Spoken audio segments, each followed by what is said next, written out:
have, we have Sylvia Perez next to us, yes, who is guys. our guest of honor. Yes. We always Hi, love ladies. having. Yeah. So you've been busy. Tell us about what's going on with Chicago. Tasting Yeah, Chicago. So we have a really fun episode coming up this weekend. And it involves 3 Chicago things that you really can only find in Chicago. The first one, I'm so excited to tell you guys about this. This place is called Rare Tea Cellar. This guy has been in business for almost 30 years. He goes around the world collecting rare teas and ingredients. And what he does with these is he sells them to like top chefs, restaurants, hotels. And it's not just tea. As he's traveled the world, he started collecting caviar. He started collecting truffles. And this place is in this unobscure like warehouse in Ravenswood. Here we are right now. He's showing me what he calls vegetarian caviar. That's the green stuff. Did he take it out to the U.S. Open? I hear they had some caviar out there. Probably not the vegetarian type necessarily, right? And then next to that is this cool tea plant. He says it's the closest thing you will ever experience to trying a bloom like what they have in Washington D.C. when we go through that season where you see all those beautiful cherry. It's the closest thing you'll see to trying a cherry blossom. Okay, but my favorite thing is this. It's called a key lime. He introduced. We're getting like exclusive, you guys. Oh, we're getting exclusive. It's like a lime or a lemon, and now you're going to start seeing these at bars and restaurants. And here's what's cool. This is what it looks like. It's like a lime or lemon, and it looks like a caviar. It also has a raspberry flavor, but here's the coolest part. Watch what happens when he actually puts this in a glass. You're gonna go to a bar, you guys. You're gonna order a drink with this key lime. You're not gonna have any idea what's gonna happen. They're gonna pour something in there for you, and all of a sudden, it becomes this interactive experience. These are just now available on his website too. So besides bars, restaurants, and hotels, you can actually buy these for home use as well. It's like a science experiment. That's exactly what this place is like. I felt like I was in Hogwarts. Yeah. But an elevated science experience. Yes. Right? So like some of his restaurants are like Alinea and Ever and some of these top line restaurants and all your favorite bars. A lot of people buy their stuff from him. He has an aged oolong tea that goes to, for about $250,000 a pound. What? $250,000. Who's drinking it? And you say, why in the world could tea be so expensive? Well, it's aged just like wine. I didn't know this. Who gets it? The queen, people apparently, kings and queens, right? Isn't that crazy? I went in there and you would never know, like when you walk in, it's this long, vast hallway with all these doors and there's nothing special about it. And you open the door and walk in and literally, it was so visually stimulating. Oh my goodness. Okay, so there's a ton there. Yes. But you also checked out a place, Mariano Shark Tank. So Mariano's is doing this really cool thing. They are doing a Shark Tank-like competition where local vendors come and try to sell their goods to get on the Mariano store shelves. So they just go in the store and then they have this competition. So what happens is you have to apply, and then Mariano's has once or twice a year, they'll have this competition. If you get accepted, you get to go in and you get to try to sell your product to get on the store shelves. There's Tai Dang, he's Hai Su restaurant. He was trying to sell his Vietnamese coffee to get on Mariano's store shelves.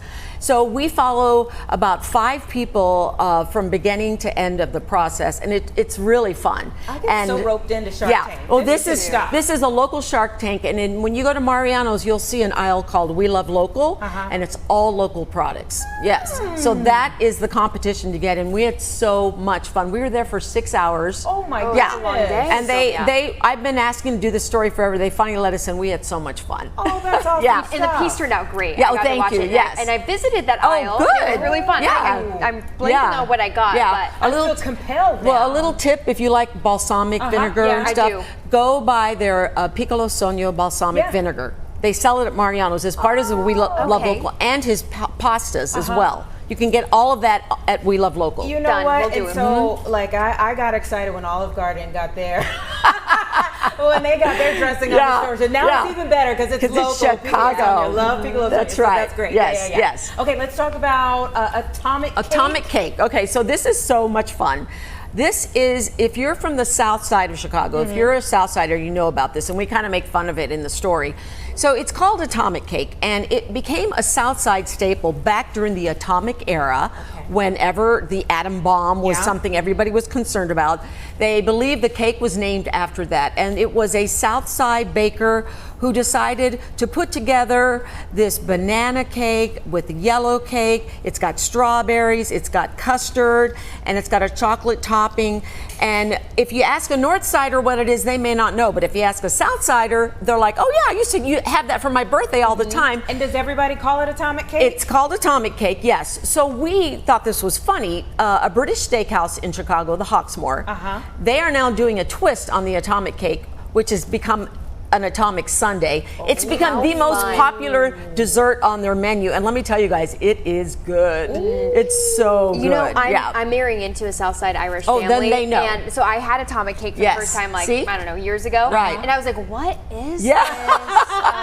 Is it supposed to look It's like it? lot. 'Cause it's really not pretty either. I'm not gonna lie. Well, it was delicious. It's the monstrosity before you cut into it is quite beautiful, and you cut in and you're like, look at these layers, everything that's on there. I wish you could see what was done. That looks to put pretty. That. Yeah, that is delicious. The one I had, maybe not so visually and that was pretty, gonna be my but question. tastingly it was great. That's the atomic sundae that the Hawksmoor is doing, but the atomic cake is separate. But she is from, she's actually from Portugal, but she has worked in all these British kitchens with the Hawksmoor.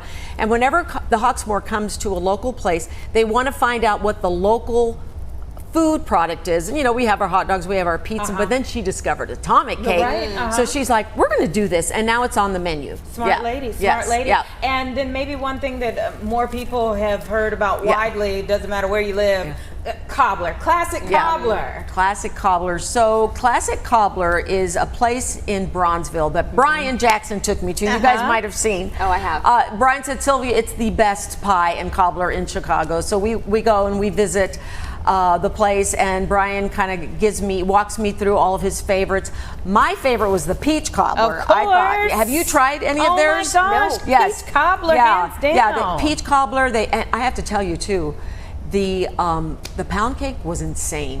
Really moist. Okay. Yeah, it was really, really good. Do you leave these shoots and go straight to the gym? Not really. Pretty much afterwards. This was a family organization. It's so fun too to kind of delve into the history and the background, because all of these places come from family. You know what I mean? And there's a lot of Chicago tradition involved. We had a family we interviewed that drove all the way from Wheaton to go to Bronzeville to try Classic Cobbler because it went by. I love hearing that. Yeah. So super fun. Are you finding that we're having a lot more like travel, food tourism? Yeah. People are driving everywhere. They're seeing things on TikTok and social media, and they are driving everywhere to try these different things, which is really great for these mom and pop places, you know? Yeah, that was my immediate thought, was that like this is definitely the social media influence. It is.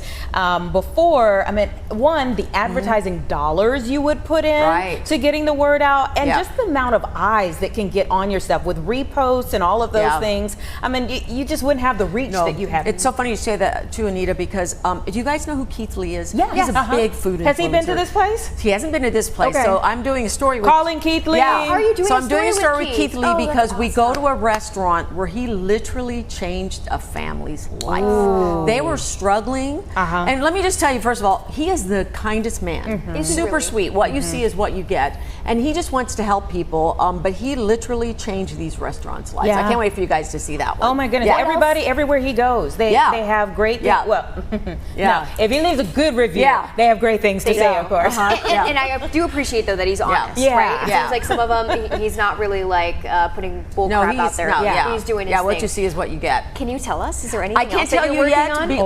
I can't tell you yet because we've been embargoed to talk about where. But I can't tell you one more thing I have on this week that we added, a story that I had done in the past. We go to the Vienna beef plant to do a story on Vienna beef. And you know, a lot of people are like, why is the relish on a Chicago style hot dog green? The reason it's green is because back in the day when they were doing commercials, they wanted to separate the relish from the onions. They wanted you to be able to distinguish. Okay. So they dyed it that fluorescent green that Chicago knows and loves. I was going to say, yes, there's a lot of dyeing of green around here. There is, right? I think that they get it from the river. I was just in Marshall Fields, and everything is at Marshall Fields green right now.